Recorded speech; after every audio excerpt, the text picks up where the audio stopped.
Greetings, class. This is Julia Johnson, a sophomore social work major in the Social Work 300 Computer Applications in the Social Science Fall 2018 class. My class time is Tuesdays and Thursdays from 8 to 9:30. So here you are looking at my Louisiana Slave Database poster. In the left corner, you have the Louisiana Slave Database introduction.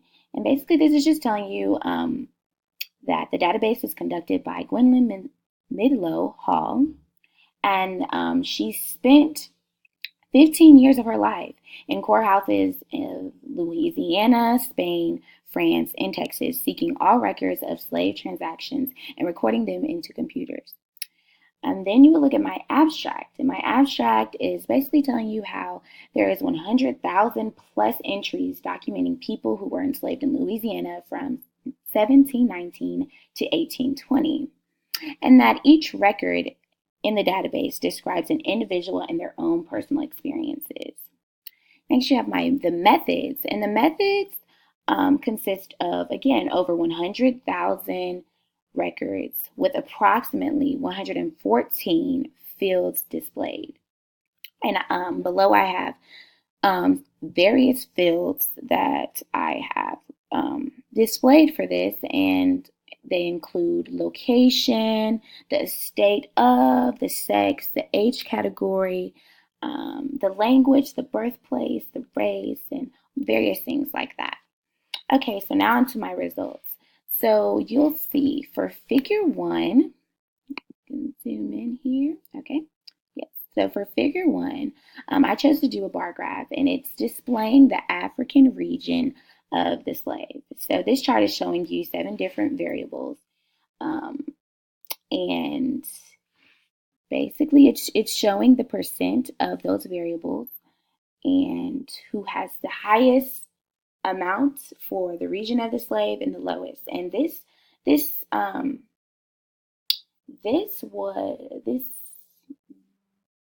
chart was very surprising to me because I actually expected, I don't know why, but I expected Mozambique to have way more, and instead it actually shows the lowest amount of for the region of the slave. And so later on you'll see that I have a map of Mozambique, and I'll show you where it's located. Okay, so for my figure 2, I am now doing the origin of slave. And so the origin of slave, I decided to do a pie chart. And this pie chart displays 7 origins of slaves, including the Africans, Caribbeans, and unidentified. And so for unidentified, you'll be able to see that it is more than half of the respondents have selected unidentified. So meaning that they either don't know or they literally cannot identify where their origin is or to whom they belong to.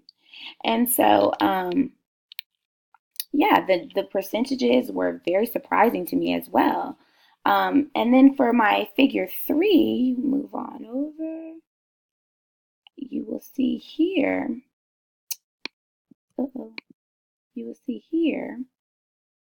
Mozambique, and it's located on the coast of Africa. And it only showed that 0.9% of slaves originated from there. And I, like I said earlier, I expected more. And so those follow my charts and my picture.